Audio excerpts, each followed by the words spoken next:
सानाम को सगुन दाराम तेहन आर मिटन ब्लॉग वीडियो ते ओड़ा करे गे तेहन दो हॉलर हां चलाव हुयुग कना अंतरे सज गोट किन कना बहु मेन दो आदवा हां को नाम गोट इन कना आदवा हुड़ू आर तेकिया दो इदि हटो का पुन बुरे गान आर ओंडे बागी हटो का उई लाइन रगे आर एनखान नेते बहु ना बाबेर बनाव इनका बुरे तलवार इन नंग हां ले दी तर बाबेर बनाय तल बखार आर मिटन बुरे तल हुयुग A few moments later.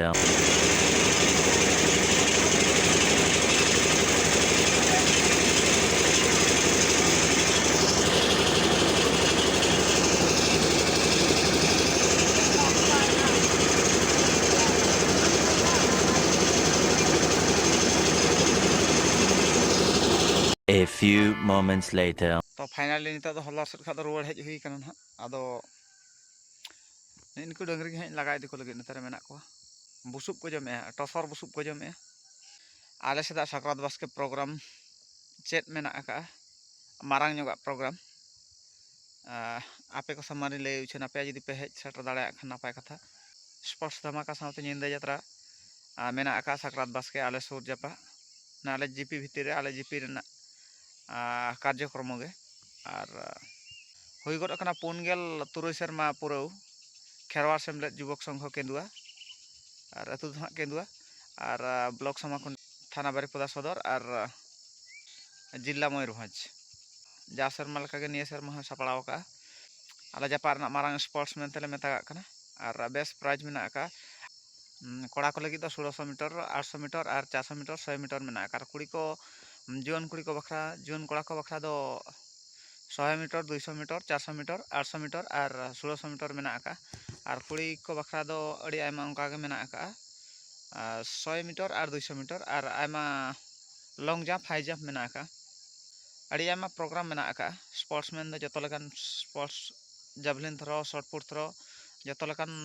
एनेज हेपरा मेना का और जहां को बो सेलेदो रे मेना खान दो उसरा कांटेक्ट ताबन पे नापाय सिरफा मेना का नोडे एम का कना ना पे नेल दाड़ाया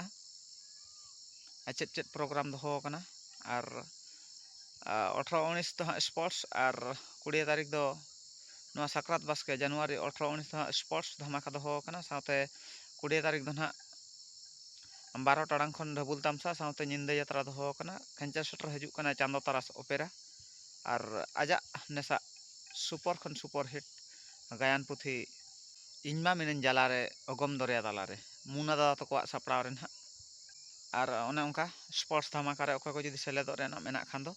उड़ी उसरा बो कॉन्टैक्ट मा और मेना का 18 तारीख ओका ओका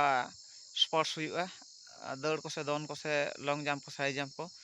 और 19 तारीख ओका ओका को मेना जदी बापे कन्फर्म खान दो इन पे कॉन्टैक्ट दाड़ेयኛ और निहती लई आंजमा पे ताबन और संगिन संगिन खजा पार्टिसिपेट ताबन पे ना ब्लॉक बाहरे रेन जदी जहां को हजू कना हा और जदी इन पे कॉन्टैक्ट इन ताबन खान दो बारया गान एथलेटिक्स प्लेयर्स दिन टिकेट आबोना और कम सम के टिकट दो हाँ तहन कना और हजू माबो और बो स्पोर्ट्स बो भाग बो इदीमा और स्पोर्ट्स भाग बो इदीमा और जितकर काते बो सेनोमा और एनखान मा ओना बेरास काम कटिन लई आंजमा ताबोना और निना रेगे नवा बेरास काम दो हाँ थुका मेना।